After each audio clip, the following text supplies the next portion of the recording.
নমস্কার বন্ধুরা, সবাইকে নতুন আরও একটি দিনের অনেক অনেক শুভেচ্ছা। সপরিবারে মিলে চলে যাচ্ছি সকালে বাহিরে নাস্তা করার জন্য। কাল রাতে বড়মশাই বলছিল যে কাল তোমাদেরকে বাহিরেই নাস্তা করাবো। অবশ্য মাঝে মাঝে এরকম বাহিরে নাস্তা করতে ভালোই লাগে।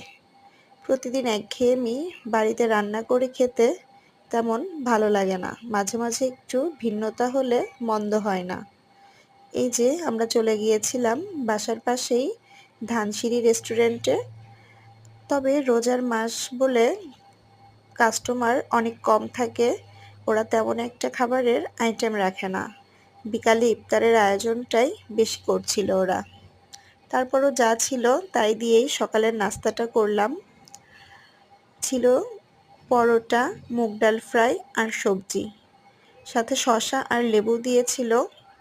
এই যে মেয়েটা শুধু পরোটা খাচ্ছে, ও রুটি টাইপের যে কোনো খাবার খুব পছন্দ করে।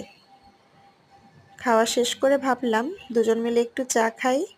তবে চা কি আর খাওয়ার উপায় আছে? ছোটটায় যে আমার হাত ধরে টানাটানি করছে।